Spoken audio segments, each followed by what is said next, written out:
छात्राओं, गृह विज्ञान की कक्षा में एक बार फिर से आपका स्वागत है। हम सिल्क पढ़ रहे थे, यानी कि रेशम। इसमें हमने अभी तक पढ़ा कि किस प्रकार से हम रेशम के कीड़े से रेशम का रेशा प्राप्त करते हैं। आज हम रेशम की विशेषताएं पढ़ेंगे कि सिल्क फैब्रिक की क्या क्या विशेषताएं होती हैं, जिसके अंतर्गत आज हम पढ़ेंगे रेशम के रेशे का संगठन, उसकी सूक्ष्मदर्शीय रचना, व्यास, लंबाई, चमक, मजबूती और उसके ऊपर किस प्रकार से रसायनों का और ब्लीच का, अम्ल का, क्षार का, उनके ऊपर क्या इफेक्ट होता है और किस प्रकार से सिल्क के वस्त्र का रखरखाव किया जाना चाहिए। रेशम के रेशे का यदि हम संगठन देखें तो ये प्रोटीन के बने हुए होते हैं और इसलिए इनमें कार्बन, हाइड्रोजन, ऑक्सीजन और नाइट्रोजन तत्व पाए जाते हैं। रेशम के कीड़े के मुख ग्रंथि से जो छिद्र से जो स्राव निकलता है, उसमें दो तरह के पदार्थ होते हैं। पहला होता है सेरेसिन, जो कि एक प्रकार का गोंद होता है और जिसे हटाया जाता है, डीगमिंग कहते हैं, हम पढ़ चुके हैं इस बात को। और दूसरा होता है फाइब्रिन, जो कि एक प्रकार का प्रोटीन है। तो अगर हम इसकी सूक्ष्मदर्शीय रचना और रूप देखें तो माइक्रोस्कोप में ये इस प्रकार एलिप्टिकल दिखाई देता है, यानी कुछ कुछ अंडाकार सा दिखाई देता है, जिसमें कि अंदर की तरफ फाइब्रोइन और ये सेरेसिन यानी कि गम होता है, गोंद होता है, जिसे कि बाद में हटा दिया जाता है और ये इस प्रकार से दिखाई देता है। ये जंगली सिल्क का सूक्ष्मदर्शीय रचना है और ये जो कल्टीवेटेड सिल्क होता है, यानी जो बॉम्बैक्स मोराई हमने पढ़ा, ये उसकी संरचना है। तो अगर नंगी आंखों से देखा जाए तो रेशम के रेशे चिकने, कोमल और बिल्कुल सीधे दिखाई देते हैं, लेकिन सूक्ष्मदर्शी से देखने पर ये स्पष्ट रूप से दो रेशों से मिलकर के बने दिखाई देते हैं, जो बीच बीच में गोंद से सटा हुआ एक सीधा छड़ की भांति दिखाई देता है। उसकी रचना एक समान नहीं होती, बल्कि थोड़ा थोड़ा सा टेढ़ा मेढ़ा या असमान सतह वाला होता है। जब गोंद को हटा दिया जाता है तो यह इस प्रकार दिखाई देता है, बिल्कुल चिकना, चमकदार, पारदर्शी और सीधी रेखा की तरह ये रेशा दिखाई देता है। अगर हम इसका डायमीटर यानी कि व्यास देखें तो रेशम के रेशे का व्यास 0.00059 से 0.0118 इंच होता है। संपूर्ण लंबाई में रेशे का व्यास एक समान नहीं रहता, लेकिन जो स्वनिर्मित रेशा होता है वो काफी मोटा होता है, जबकि उत्पादित रेशम का व्यास कम रहता है और इससे उच्च कोटि के अच्छे वस्त्र बनाए जाते हैं। रेशम के रेशे की अगर हम लंबाई देखें तो यह अविरल लंबाई का रेशा होता है और इसकी लंबाई 1200 से 4000 फीट तक होती है। और कुछ जो रेशे होते हैं वो इससे भी ज़्यादा लंबे होते हैं। इन्हें कॉम्बिंग करने की आवश्यकता यानी सीधा करने की आवश्यकता नहीं होती है। अगली विशेषता है रंग। तो रेशम का रेशा हल्के सफ़ेद रंग से लेकर के क्रीम कलर का होता है और जैसे हमने पहले पिछली कक्षाओं में हमने पढ़ा मूंगा सिल्क, एरी सिल्क, तो अलग अलग प्रकार के जो रेशम के कीड़े होते हैं उनसे विभिन्न प्रकार का रेशम का रेशा प्राप्त होता है। नेक्स्ट है चमक, यानी कि उसकी लश्चर। आपको मालूम ही है, रेशम के वस्त्र आपने देखे हैं, तो रेशम का रेशा प्राकृतिक रूप से अत्यंत चमकदार होता है और अगर इसकी जब गोंद हटा दी जाती है तो इसकी चमक में और भी अधिक निखार हो जाता है। अगला पॉइंट आता है मजबूती, यानी कि स्ट्रेंथ। रेशम का रेशा सभी प्राकृतिक रेशों में सबसे अधिक मजबूत माना जाता है, लेकिन भीगने के बाद इसकी मजबूती कुछ कम हो जाती है और सूखने के पश्चात ये पुनः अपनी मजबूती प्राप्त कर लेते हैं। एक रेशम के रेशे में 5 से लेकर के 25 ग्राम तक भार सहन करने की क्षमता होती है। अगर हम प्रत्यास्था या इलास्टिसिटी देखें रेशे की, तो इसमें इलास्टिसिटी बहुत कम होती है। इलास्टिसिटी यानी लचीलापन, यानी कि जब भी खींचा जाए तो रेशा खिंच जाए और वापस सिकुड़ जाए, फिर अपने स्थान पर आ जाए। तो इसमें इलास्टिसिटी काफ़ी कम होती है, लेकिन मौलिक लंबाई से थोड़ा सा खिंच जाने पर ये खिंच जाते हैं और वापस अपने मूल आकार में आ जाते हैं। प्रतिस्कंधता यानी कि इंग्लिश में इसे बोलते हैं रेजिलियंस। सभी प्राकृतिक रेशों से रेशम के रेशे में प्रतिस्कंधता का गुण दूसरे नंबर पर आता है। प्रथम स्थान पर ऊन है। रेशम के रेशों को कुचलने पर या क्रश करने पर ये पुनः अपनी पूर्वाकृति को प्राप्त कर लेते हैं और इसीलिए इनसे रिंकल रेजिस्टेंट वस्त्र बनाए जा सकते हैं। शिकन प्रतिरोधकता ये भी कुछ उसी प्रकार का है, यानी क्रीज रेजिस्टेंस। प्रतिस्कंधता और प्रत्यास्था के विलक्षण गुण के कारण रेशमी वस्त्रों पर सलवटें शीघ्रता से नहीं पड़ती और क्रश होने के पश्चात भी ये ज्यों के त्यों बने रहते हैं।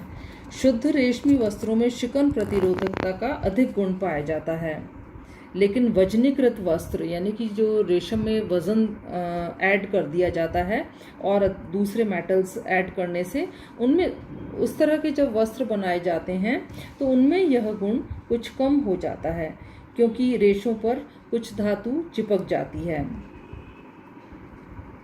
सिकुड़न यानी श्रिंकेज। लंबे और सीधे रेशे होने के कारण रेशम वस्त्र कम सिकुड़ते हैं और गीली अवस्था में इनकी सिकुड़न को आसानी से देखा जा सकता है। अगली कैरेक्टरिस्टिक है आर्द्रता, प्रतिधारणा और अवशोषकता। तो रेशमी वस्त्रों में लगभग 10% तक नमी अवशोषित करने की क्षमता होती है, परंतु ये शीघ्रता से नमी को विमुक्त नहीं करते। यानी जिस प्रकार से नमी इनके अंदर आ तो जाती है आसानी से, लेकिन ये नमी को छोड़ नहीं पाते हैं। कुछ मात्रा में इनमें छिपी नमी रह जाती है, जिन्हें स्पर्श से या देखने से ज्ञात नहीं किया जा सकता है। घर्षण और रगड़ का प्रभाव। रेशमी वस्त्रों पर रगड़ और घर्षण का हानिकारक प्रभाव पड़ता है, क्योंकि अपन देखते हैं देखने में ये इतने सॉफ्ट और मुलायम होते हैं कि थोड़ा भी घर्षण पड़ने पर इनकी जो सतह है ये खुरदरी हो जाती है और इसलिए धोते समय हल्के हाथों में दबाकर या ड्राई क्लीन से ही इन्हें धोया जाता है। सूखे ताप का प्रभाव। रेशमी रेशे अत्यंत कोमल और नाजुक होते हैं। इनमें ताप सहने की क्षमता ऊन से भी कम होती है। 300 डिग्री फ़ारेनहाइट ताप पर इनके रेशे नष्ट होने लगते हैं। अत्यधिक गर्म स्त्री से इनका रंग बदरंग हो जाता है, रेशे निर्बल और कमजोर हो जाते हैं और अगर सफ़ेद रेशम के वस्त्र हों तो वो पीले हो जाते हैं और इसीलिए रेशम के वस्त्रों पर हल्का पतला कपड़ा डालकर और तब इस्त्री की जानी चाहिए। हल्की गर्म इस्त्री करना हमेशा उत्तम रहता है। धूप एवं प्रकाश का प्रभाव। रेशमी वस्त्रों पर धूप और प्रकाश का हानिकारक प्रभाव पड़ता है और इसका रंग फीका, भद्दा और बदरंग हो जाता है। इसके अलावा रेशे कमजोर भी हो जाते हैं। लगातार सूर्य के प्रकाश के संपर्क में रहने से रेशे निर्बल होकर के और नष्ट हो जाते हैं। सफाई और धुलाई।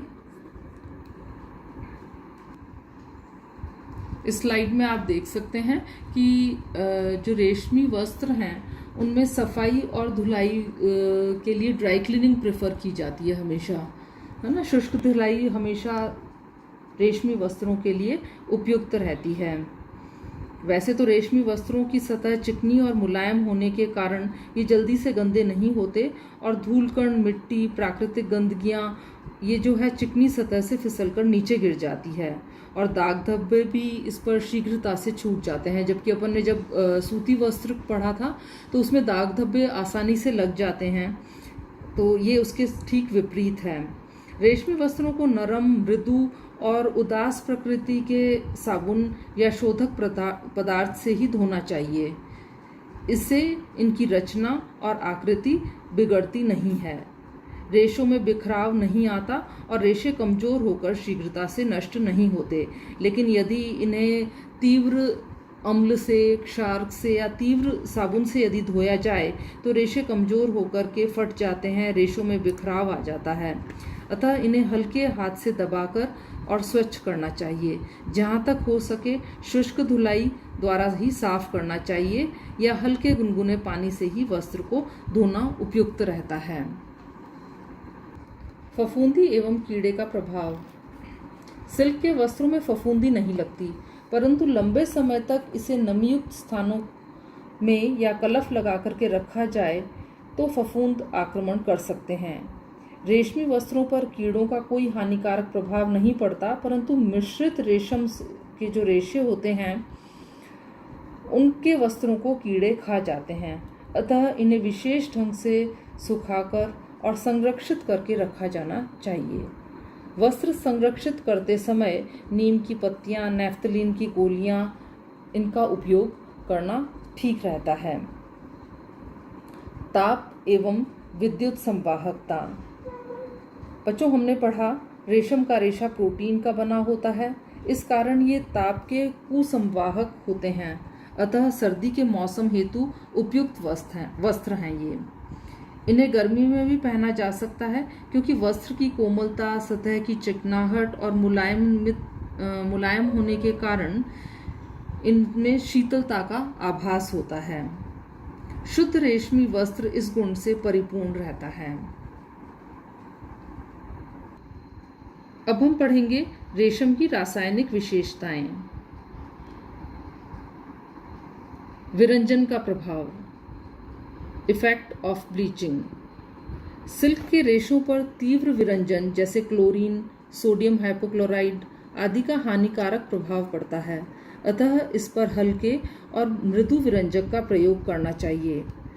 हाइड्रोजन परऑक्साइड का प्रयोग उत्तम रहता है। अगली रासायनिक विशेषता है अम्ल का प्रभाव।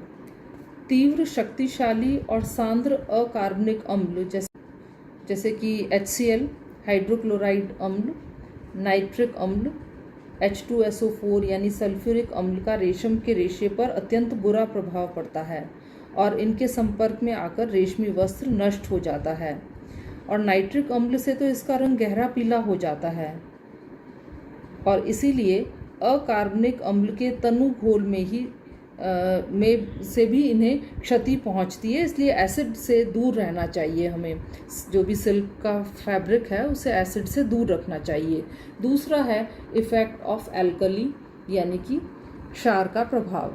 सांद्र और शक्तिशाली क्षार के घोल से रेशम के रेशे नष्ट हो जाते हैं और इसीलिए रेशमी वस्त्रों को कड़े साबुन या शोधक पदार्थों से नहीं धोना चाहिए। केवल मृदु, नर्म और उदासीन साबुन इनकी धुलाई के लिए उपयुक्त रहता है। अगर हम रंगों का प्रभाव देखें तो रेशमी रेशों को रंगों के प्रति गहरा सादृश्य रहता है। इन्हें अम्लीय, बेसिक, डायरेक्ट और अन्य सभी प्रकार के रंगों से रंगा जा सकता है और इस पर रंग आसानी से चढ़ते हैं और पक्के भी रहते हैं। सभी रंग रेशमी वस्त्रों पर खिलते हैं।